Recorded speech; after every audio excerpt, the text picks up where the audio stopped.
Okay, so what if the way we all talk about love is just kind of wrong? Today, we're going to dive into this really fascinating idea that completely reframes romance. Forget possession, think resonance. We're talking about a whole fictional language built around frequency and alignment. You ready? Let's get into it. So just think about this for a second. What if saying I love you wasn't a statement of fact? What if it was more like a question, an invitation?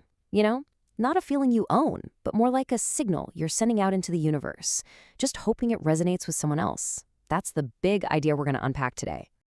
So, the whole foundation here is a pretty radical shift in thinking. Instead of seeing love as this thing you have to grab and hold on to, just imagine it's more like an energetic frequency, right? A vibration. It's something that two people can actually share and align with. The goal isn't ownership, not at all. It's all about finding that harmony. And this is where we get to the heart of it, something called WNJ, or the Romantic Energy Register. So in this whole system, every single expression of affection is all about shared energy. It's not a contract, It's vibrational. The point isn't to lock someone down. It's to, well, tune into their frequency, like finding the right radio station. Okay, just look at the difference here. It's pretty stark, right? On one side, you've got our conventional language, which is all rooted in need. And let's be honest, ownership. You are mine. I need you. But then look at the W and J side. The phrases are completely self-contained. Instead of you are mine, it's I resonate. See that? The feeling starts with you. It's an offering of your own alignment, not a claim you're making on someone else. And, this language isn't just one note. It's not all sunshine and rainbows. It has a full emotional spectrum. And to really capture the different textures of connection, WNJ has these two primary moods. You've got Radiance, which is all about light and harmony, and then you have Dark Velvet, which, delves into that deep intensity and gravity. All right, so let's talk about Radiance first.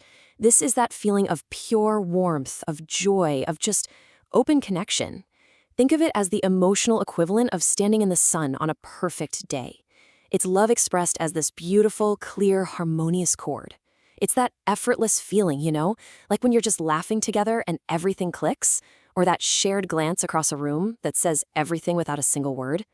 So a perfect example of this is the phrase Winjirna Winjali.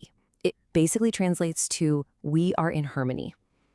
And that's it. It's so simple. It's a shared state of being. There's no negotiation here, no pleading, just a mutual recognition of that beautiful, easy alignment. It's just a statement of pure, present tense joy. Okay, now for the other side of the coin, Dark Velvet. This is different. This is that feeling of gravity, of heat, that intense magnetic pull that you feel in the really quiet moments.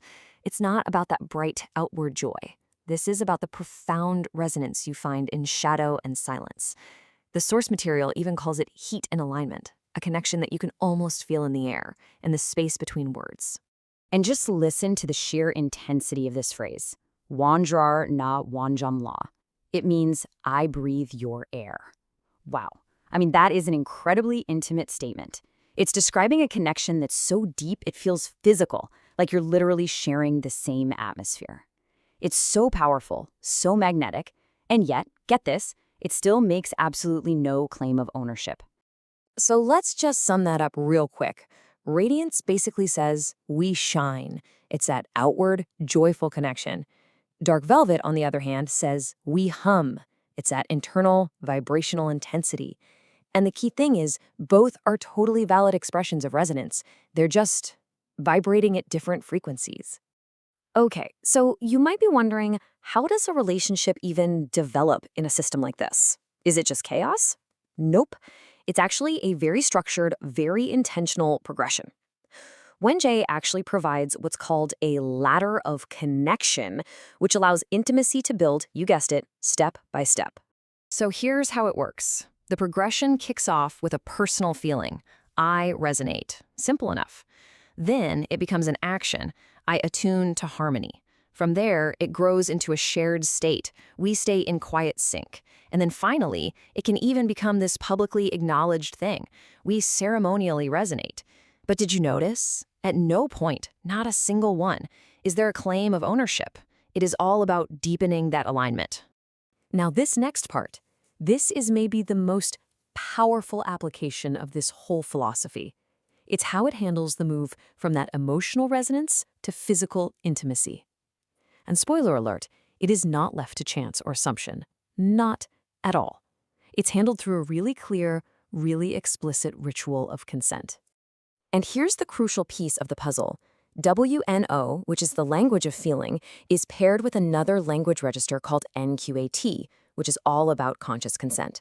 So when you combine the feeling part with explicit permission, what you get is a path to intimacy that is sovereign, deliberate, and just deeply respectful. So this path is laid out in 6 distinct stages. It starts with recognizing that resonance, then it moves to mutual awareness, and then, this is so critical, it includes an explicit consent check. One person says, I ask, the other says, I consent. Only after that clarity happens does the process move forward. You go through confirmed alignment, an intentional approach, and finally, you get to that ritual level consent. There is absolutely zero room for ambiguity. Okay, but what about the flip side? If a relationship isn't built on this idea of permanence, what happens when that alignment shifts? How does a language like this handle a separation or a breakup?